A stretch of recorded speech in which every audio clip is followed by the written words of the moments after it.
Seems it never rains in Southern It is 10 p.m. We're up at the shop. Things are back to normal. Jeff's probably back in Boston, but today started downtown San Diego, Little Italy at Morning Glory for brunch. Got him over to the airport. Thanks, Kenan, for helping out with that earlier today.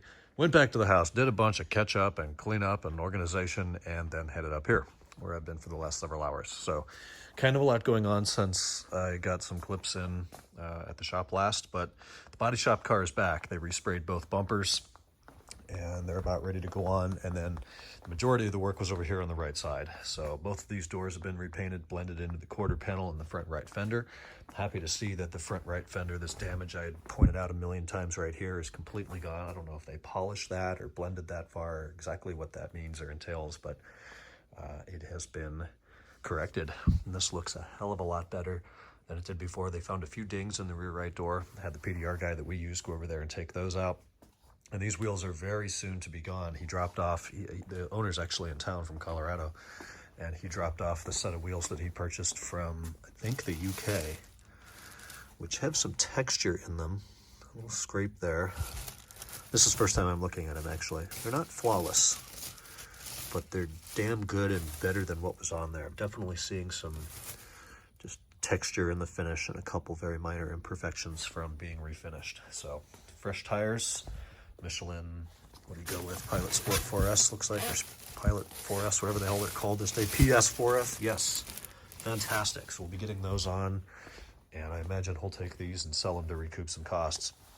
Started peeling off some of the tape. They just put tape over those holes. Of course, all of that will be covered when the trims are reinstalled, which probably starts as soon as tomorrow, though he wants to have these window frame gasket seals replaced. It's literally just flaking apart, and these windows are glued in. So most of the work of taking them out is done. I've just got to get a body guy out here to take this glass out without breaking it.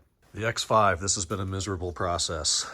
It kept dying at 1/8 tank indicated on the cluster. So we took everything out of the fuel tank, cleaned it, and reassembled everything, and now it does seem to be working. So we're gonna fill the tank up tomorrow to verify that the gauge goes all the way up when the pump shuts off, and then he's gonna be ready for pickup. Carbon car got a real nice bath today. It's looking amazing. Bumpers came back for this as well. Both the front and the rear ended up being replaced and repainted. I've got the rear on and done and put together and gapped properly. It looks really good. New diffuser as well. Front one will go on tomorrow. I didn't get to it today because this is the old original one that's cracked and somewhat damaged, and I just didn't have time to take that off. So do the swap tomorrow. M3 is something like 80% done. The PDR guy was here, yesterday? Feels like days ago. Those dings in this right rear quarter panel are completely gone. He found a couple other ones, took those out. A couple $100. We've got a nice body again. While he was here, I had him look at some really, really minor things in my car that I had noticed kind of when looking for him. Now that I've got a good PDR guy, last time I detailed the car, I really looked at the panels and all the light. So I had a little bit of a dent in here. That's gone. There was somewhat of a crease up here.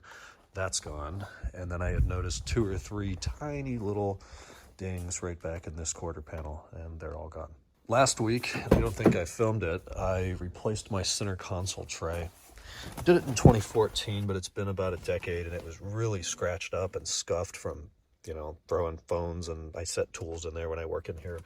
Once they're not perfect anymore, I'm not really too worried about it. But after replacing one on a customer car recently and then looking at mine, it's like, oh shit, mine looks bad. So new tray, new charging coil. It was already wired, so it was a fairly easy swap. My old cigarette lighter that is never used. Actually, it was used, not by me, one of the previous owners. I don't believe the car was ever smoked in. It never smelled like it. There was 0 damage from any of that, but it had been used. But it was always really difficult to push in and take out of here.